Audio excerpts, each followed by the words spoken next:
الرحمن الرحیم. شیطان چې مونږه د ښي اړخ نه ګمراه کړي او مونږ ته وسوسه اچي د نیکۍ په لاره باندې، د نیکۍ د طرف نه راځي، د هدایت د طرف نه راځي. نو په هغې کې یو صورت مخکې دا ذکر شو چې شیطان انسان د خپل عمل د قبولیت نه غافله کړي. او دویم صورت د هغې دا هم دی چې شیطان انسان ته د ده عمل ډېر زیات ښایسته کړي، ډېر زیات ورته ښکلی کړي او دا انسان دا سوچ شروع کړي چې زه خو مکمل په هدایت باندې یم، او بیا دې د خپل عمل تقابل او موازنه شروع کړي د نورو خلکو سره. وایي زه خو داسې کارونه کومه، داسې نیکۍ کومه، دا نور خلک خو نه کوي، او زه خو ډېر نیک اعمال کومه او دا نور ټول خلک خو تباه دي، دي خو بېلارې دي، دي خو ګمراه دي.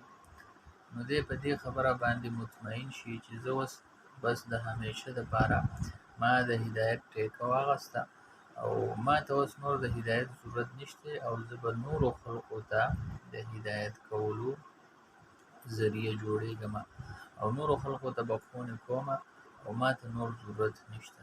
دا د شیطان لویه دوکه ده. هدایت د انسان مستقل ضرورت دی، د هرې لمحې ضرورت دی، د هر وخت ضرورت دی، د هرې ورځې ضرورت دی. نو داسې نشته چې یو ټایم کې او په یو وخت کې انسان ته د نیک عمل توفیق وشو نو دی اوس د دې نه خلاص شو او په هغه باندې دته ضرورت نشته. لکه څنګه چې انسان ته د هوا او د اوبو ضرورت دی په هره لمحه کې او په هر وخت کې، نو دغه شان انسان ته د هدایت ضرورت دی په هر وخت کې. هدایت د الله د طرف نه میلاویږي، هلته به میلاویږي چې انسان د دې طرف ته فکرمند وي او الله رب العزت موږ ته د دغې فکرمندۍ دپاره په هر یو ورځ کې 5 لمونځونه دي او په هر یو لمونځ کې په هر یو رکعت کې د دې دعا تعلیم راکړی دی چې اهدنا الصراط المستقیم، الله ما ته د نیکې لارې هدایت وکړي. نو د دې خبرې نه غافله کېدل، د خپل هدایت نه، د خپلې اصلاح نه غافله کېدل دا د شیطان دوکه ده. د دې نه ځان خلاصول پکار دی.